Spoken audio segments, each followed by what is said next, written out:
Hey, so check it out. So after I got the engine all tore apart, I have been cleaning and cleaning and doing some more cleaning. First, I power washed the engine to get the majority of the gum and crud off, and then I made myself a little purple power bath. And so now I have sent all of the irons through the purple power bath, and they cleaned up super well. I haven't cleaned the housings yet. I'm waiting on some little abrasive discs to come in so I can clean the outside of them and make them all nice and shiny. And I was gonna take a scrub brush and just run it through all the coolant passages with some purple power on it. But I was able to get all of the seals out of the rotors, more importantly. So what I did was I got myself an ultrasonic cleaner, and I put a bunch of Berryman's Kim Dip in it and heated it up and ultrasonicked it, a handful of times. I was only, so this is the cleaner I picked up, Amazon special, but I mean, it works. It goes, to like 170 degrees, but I only brought it up to about 150.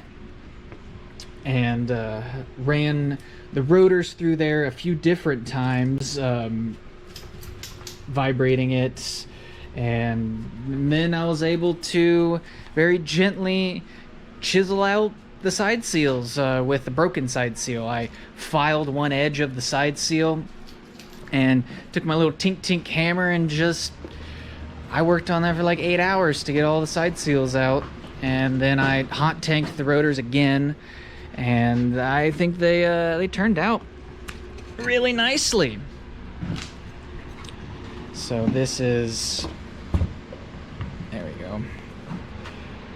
This is one of the rotors that was in the engine, and as you can see, I mean, it's no more carbon on it.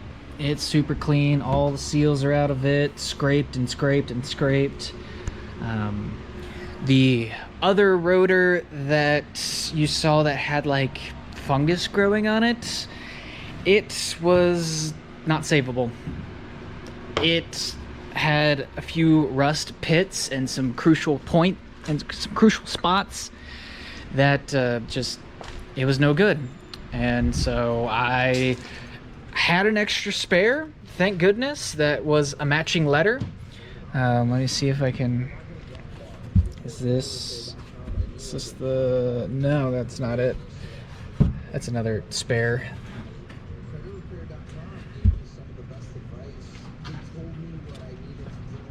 This is the C rotor. Yeah, this is it. Oh, there it is. So, the GoPro doesn't have the best of zoom, but you can kind of see if we can pull in focus. Right here, there's some huge rust pits right next to the corner seal, and all on this surface. This surface isn't as crucial, but this surface is, and this edge is, and especially near the seal itself. So I made an executive decision to not use this rotor, and thank goodness I had a spare. So that's the same letter. So now we got a matching set of rotors for the engine, and we're moving forward. I am going to do some porting on this engine, some very mild porting, because I want this engine to have some more horsepower like we all do, and but still be pretty streetable. So I got myself an electric die grinder because I don't have enough air power to do a pneumatic air grinder, and been experimenting with different bits from McMaster Car. I'm probably gonna have to make another order and get some smaller ones. I was a little overzealous. I mean, this one's too big of a grinding stone. I didn't know what size to order, so I ordered a couple different sizes. I have to make another order.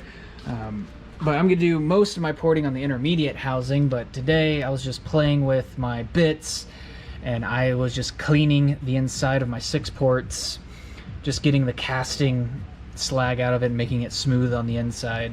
So I'm leaving these ports alone besides smoothing the inside of them, and I will get a porting template and port the intermediate housings. So this port I'm going to enlarge quite a bit, and also do the exhaust ports as well on these guys. I'm going to take out these NA sleeves and put turbo sleeves in there so we get rid of the little air V thingy. And I still need to clean the aluminum portion, but I got some Alumabrite coming, and that will take care of that. And then I'll port these ports, so fairly large. I think it's going to be a mild street port on this side, and we'll see how that goes. And so this is the side of the housing that was crusty and had the growing stuff on it.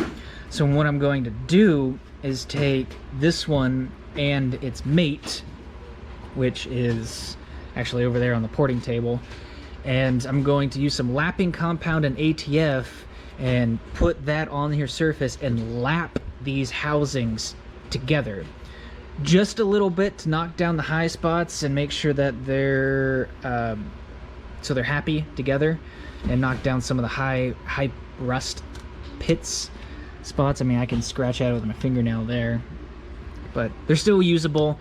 The rust pits are in the best place possible, kind of on the out kick of the exhaust. So I'm gonna reuse them, and I need to pull the oil fill tube off and this little nipple to be able to put the irons on top of each other and lap them, you know, wax on, wax off type style. So that's where we're at, and we're gonna continue to build.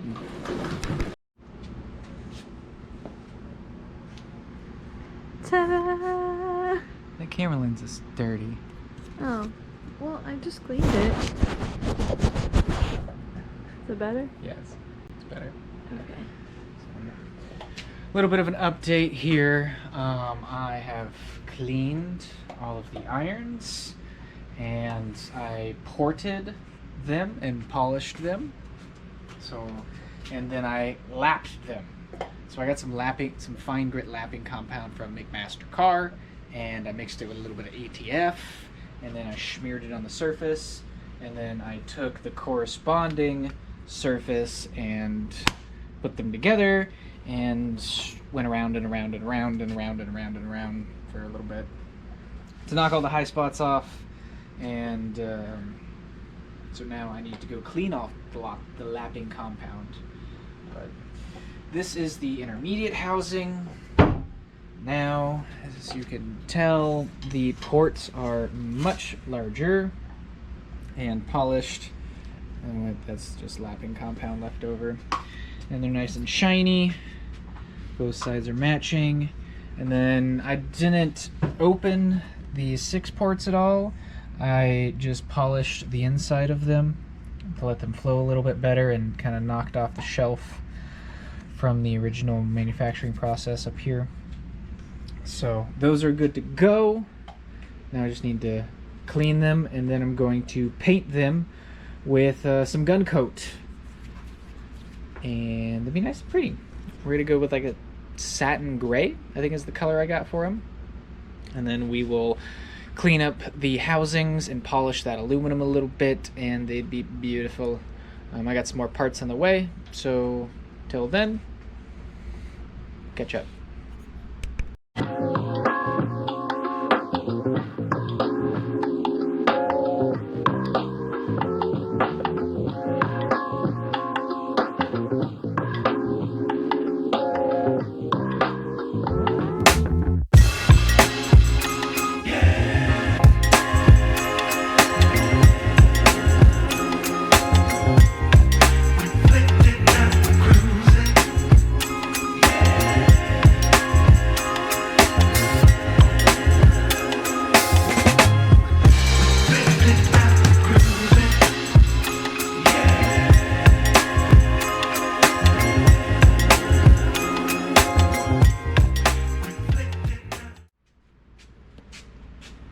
Now it's time to tape them up for paint. I'm gonna need more tape.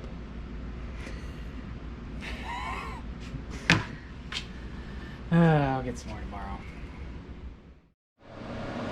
As this rebuild continues for the 13B for the shop truck, I have ported the primary intake on the housings, on the irons, and so now moving on to the housings. The aluminum portion that the rotor spins inside of. So I have these. These are your exhaust sleeves.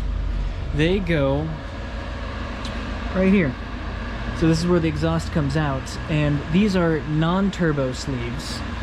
They have these little wings in them that I've been told the Mazda engineers put those in there to quiet the exhaust.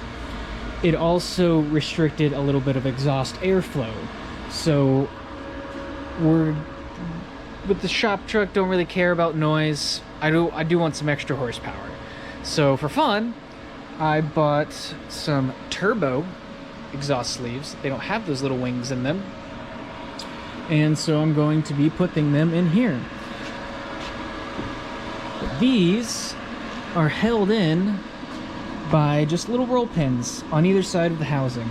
So I did a little test experiment on one of my non-reusable housings and pulled this one out. And so what I did was I just took my MIG welder, attached my ground to a bolt, and I just tacked a bunch of nubs on top of the roll pin, and I just pulled it out. You want to pull the roll pin out when it's hot, because metal expansion and, you know, the difference between aluminum and stainless. And so that's what we're gonna do next, to this side and the other housing, which is over there. And then we're gonna put some turbo exhaust sleeves in here, and then we're gonna do a little bit of porting on the exhaust side so we can gain a couple more horsepower, and for fun. So new thing that I've been trying. It's just for fun. So here we go.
Just look at that. Welcome to it.